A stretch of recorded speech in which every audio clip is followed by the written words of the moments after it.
Now, the other major story that we're following for you this afternoon, the aftermath of the collapse of I-95. Skyforce 10 is live over that scene in Northeast Philadelphia, where today crews began taking apart the southbound lanes after Sunday morning's tanker truck fire that caused the northbound lanes to collapse. Transportation Secretary Pete Buttigieg visited the site of the collapse today and was joined by local lawmakers to tour the devastation.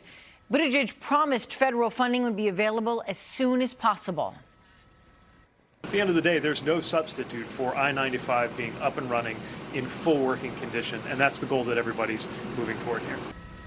The secretary said officials are working to get the highway repaired quickly, adding city leaders are working to ensure goods are still moving through the region, quote, as efficiently as possible. NBC 10's Rosemary joins us live from the collapse site, where the transportation secretary got a firsthand look, as we just said, of the destruction today. Rosemary? Yeah, Tracy, and he did pledge that full support from the federal government. He also remarked on how quickly crews have been able to mobilize here. As you can see, the demolition continues. This is a 24/7 operation as time is of the essence to reopen the stretch of 95. The only thing that's even more important than making sure it's restored quickly is making sure it's restored safely. Assessing the collapse site, U.S. Transportation Secretary Pete Buttigieg arrived in Northeast Philadelphia Tuesday, promising support to rebuild the I-95 bridge over Cottman Avenue that caught fire Sunday morning. When you say that federal resources will be at the disposal of Pennsylvania officials like our governor, is that in essence a blank check? Yes, every resource that is needed will be made available. Of course, it has to qualify, but there's no question in my mind that PennDOT will see to that. Surveillance video posted on social media appears to show the tanker truck that authorities say was carrying 8,500 gallons of gasoline get off of I-95 north at Cottman Avenue as the driver, identified by relatives as 53-year-old Nathaniel Moody, loses control and crashes.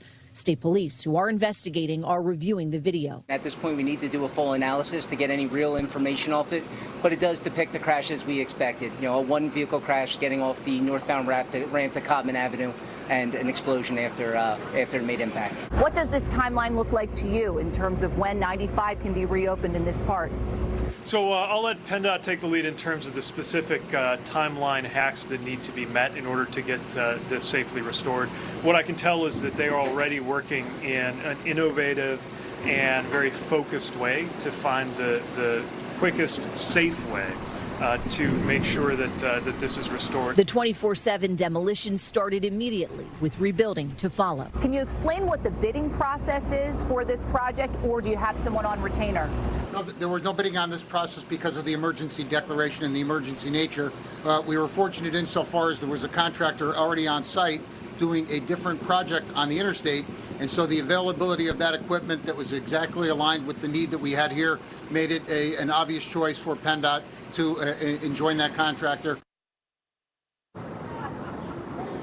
And the name of that contractor, by the way, is Abenizio. They are based out of South Jersey. On a final note, Governor Shapiro, Pennsylvania's Secretary of Transportation Mike Carroll, they will be back here at the collapse site to give us another update. We hope to get some more information, possibly some preliminary numbers on how long this is going to take, how much it's going to cost. We also hope to learn more about the company in charge of the truck. They have not released any of that information yet, but say that the firm is cooperating with state police. Reporting live in the Northeast, I'm Rosemary Connors, NBC 10 News. So we'll hear more tomorrow. Rosemary, thanks.